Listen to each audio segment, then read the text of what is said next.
बिस्मिल्लाहिर्रहमानिर्रहीम। आज हम इंसुलिन की 100 साला तारीख़ के बारे में एक ओवरव्यू करेंगे। असल में इंसुलिन एक ऐसी दवाई है जिसकी एक तारीख़ मौजूद है और ये दवाई जो है वो जान बचाने वाली दवाइयों में से एक दवाई है। बहुत सारे मरीज़ मुझसे आके पूछते हैं कि डॉक्टर साहब ये टाइप 1 डायबिटीज़ क्या है, टाइप 2 डायबिटीज़ क्या है, इंसुलिन की कब ज़रूरत होती है।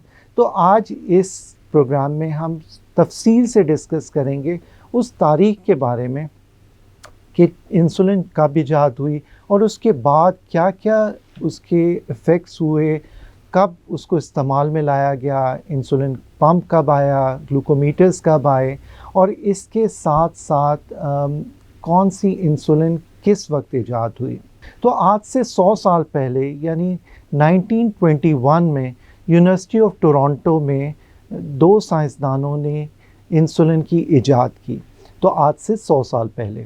उसके बाद पहले मरीज़ जिसको इंसुलिन लगी वो 1922 में, यानी इंसुलिन ईजाद होने के 1 साल के बाद पहले मरीज़ को इंसुलिन लगी। फिर 1923 के अंदर स्कैंडिनेवियन कंट्रीज़ के अंदर इंसुलिन की प्रोडक्शन शुरू हुई और इसके बाद 1946 के अंदर NPH इंसुलिन जो कि इंटरमीडिएट एक्टिंग इंसुलिन है, वो NPH इंसुलिन 1946 के अंदर बनी। इसके बाद 1960s के अंदर टाइप 1 और टाइप 2 डायबिटीज़ की डिफ्रेंशिएशन हुई। वो मैंने आपको शुरू में कहा था ना कि मरीज़ मुझसे आके पूछता है कि टाइप 1 डायबिटीज़ क्या होती है और टाइप 2 डायबिटीज़ क्या होती है।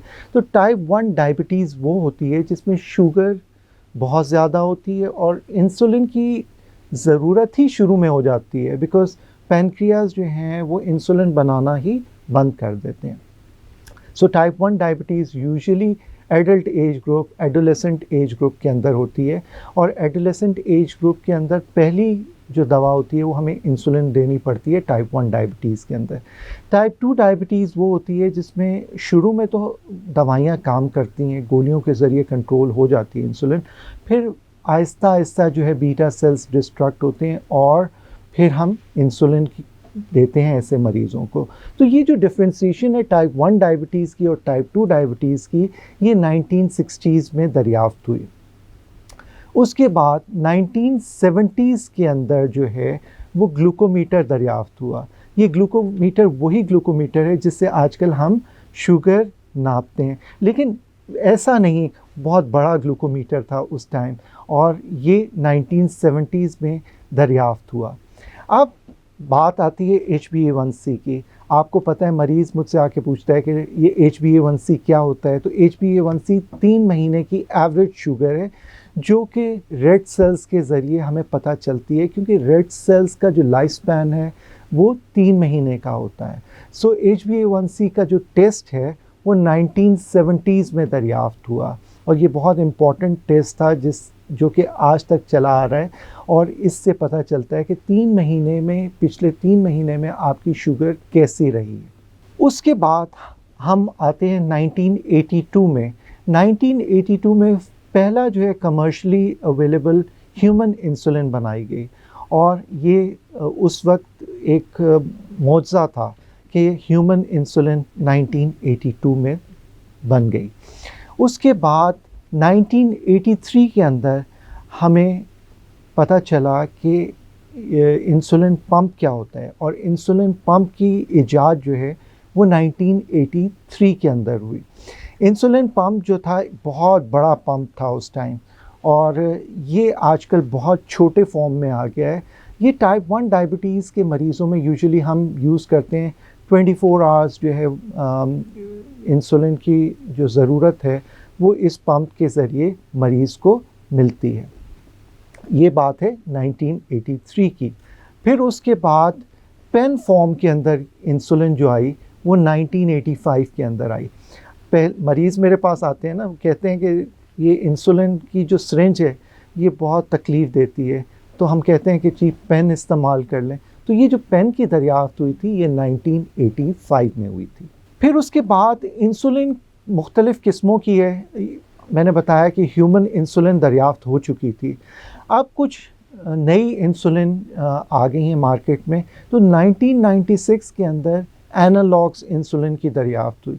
ये एनालॉग्स इंसुलिन ह्यूमन इंसुलिन से थोड़ी डिफरेंट है, क्योंकि इसमें शुगर लो होने के चांसेस थोड़े कम होते हैं as compare to human insulin. So ये हम बात कर रहे हैं एनालॉग्स की। सो इंसुलिन के एनालॉग्स 1996 में दरियाफ्त हुए। अब जो है आजकल कंटिन्यूस ग्लूकोज मॉनिटरिंग आती है। कंटिन्यूस ग्लूकोज मॉनिटरिंग ये होती है कि पूरे दिन की आपकी शुगर कैसी रही, ये ग्राफ फॉर्मेशन के अंदर आ जाता है, यानी कंटिन्यूस ग्लूकोज मॉनिटर। सो 24 घंटे कैसी आपकी शुगर रही है वो एक मशीन से पता चल जाती है। सो ये मशीन जो दरियाफ्त हुई थी ये 1999 के अंदर हुई थी। सो अभी तक हमने बात इंसुलिन की। अब हम कुछ नई दवाइयों के बारे में बात करते हैं। सो GLP-1 एगोनिस्ट एक नई दवाई है जो कि टाइप 2 डायबिटीज़ के मरीज़ों में दी जाती है। ये उन मरीज़ों में दी जाती है जिनका वज़न ज़्यादा है, बिकॉज़ इसका एक साइड इफ़ेक्ट ये होता है कि वज़न भी कम होता है और टाइप 2 डायबिटीज़ कंट्रोल में भी आती है। पहले ये रोज़ाना की बुनियाद पे दी जाती थी, सो जैसे लीराग्लुटाइड है। सो अब once a week GLP-1 agonist भी आ गए ड्यूलाग्लुटाइड के नाम से। सो GLP-1 एगोनिस्ट की दरियाफ्त 2005 में हुई, लेकिन याद रखें ये टाइप 2 के मरीज़ों में है और ये उन मरीज़ों में दी जाती है जिनका वज़न यूजुअली ज़्यादा होता है।